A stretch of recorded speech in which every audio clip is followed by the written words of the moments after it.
মিষ্টি কুমড়া দিয়ে বেগুনি বানাবি। মিষ্টি কুমড়া দিয়ে বেগুনি? আজকে ব্যাগ থেকে বানাতে হবে লাঠি কইরে মিষ্টি কুমড়া দিয়ে বেগুনি বানাইতে পারে না সে।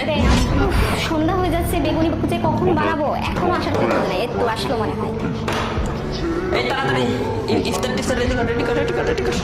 এই, আমি বেগুনি বানাবো সেই থেকে অপেক্ষা করছি, তোর এখন কোনো খোঁজ নেই। তুই কি কাজের উদা হয়ে গেছিস? হয়ে যাচ্ছে। কিসের সারপ্রাইজ? এই যে তোর জন্য আমি মিষ্টি কুমড়া নিয়ে আইছি। মিষ্টি কুমড়া দিয়ে দে, ভর্তা বানাবো, কিন্তু বেগুন কই? বেগুনের কেজি কত জানিস তুই? বেগুন কেটে যাই হোক, বেগুনি বানাবো, অত কথা বলিস আচ্ছা না। শোন, আজকে তুই এই মিষ্টি কুমড়া দিয়ে বেগুনি বানাবি। মিষ্টি কুমড়া দিয়ে বেগুনে? আরে বাপ রে বাপ, কোন বড় লোকের বেটি তুমি? মিষ্টি কুমড়া দিয়ে বেগুনি বানাইতে পারো না? বাংলাদেশের বড় বড় মানুষরা সবাই বেগুনের দাম বেড়ে গেছে জন্য মিষ্টি কুমড়া দিয়ে বেগুনি বানাচ্ছে, আর সে পারবে না। সারাদিন দেখি রান্না করে বসে থাকে, অথচ এইটা শিখিস না তুই। তোর বাপ্পা শিখাইছে কি তোরে? আজকে ব্যাগ থেকে বাড়া যাবি লাঠি কইরে মিষ্টি কুমড়া দিয়ে বেগুনি বানাইতে পারে না সে। এটার নাম কি হবে জানিস? নতুন নাম কি?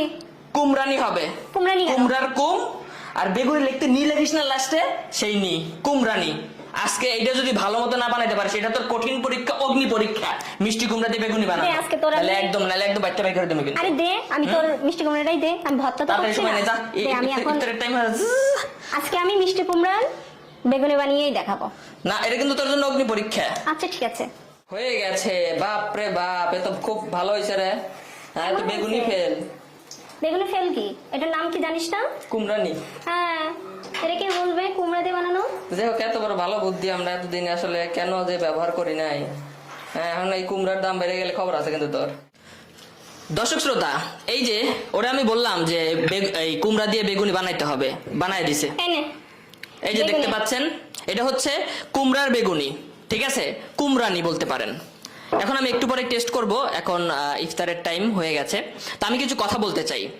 আচ্ছা, এই যে বেগুনির বদলে আমরা কুমড়া দিয়ে বেগুনি বানিয়ে খাবো, আপনার কি মনে হয় বাংলাদেশের প্রেক্ষাপটে এই কুমড়ার দাম ঠিক থাকবে? 30 টাকা 40 টাকা থাকবে? ঠিক থাকবে?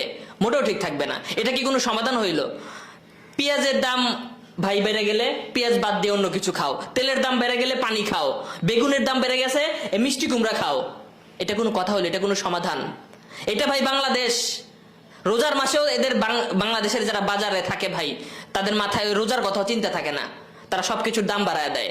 এই মিষ্টি কুমড়ার পথ দেখাই দিচ্ছেন না, এই মিষ্টি কুমড়ারও দাম বেড়ে যাবে। সবাই যদি মিষ্টি কুমড়ার পিছে সত্যি ঝোঁকে। অলরেডি 40 টাকা কেজি। অলরেডি ভাই 30-40 টাকা কেজি। আজকে আমি 40 টাকা কেজি দিয়ে কিনে নিয়ে আসছি সত্যি। আর বেগুন 80 টাকা চাইলো। তো আমি এখন টেস্ট করব। আমাদের ইফতারের টাইমটা আসলে এতক্ষণে পার হয়ে গেছে, অর্থাৎ সবাই ইফতারি করতেছে, আমি ইফতারের টাইমে ভিডিওটা করতেছি। আসলে আমি এখন সত্যিকার অর্থে একটু টেস্ট করব যে কুমড়া দিয়ে বেগুনি বানাইলে কেমন লাগে। হ্যাঁ, বিসমিল্লাহ। টেস্ট কেমন?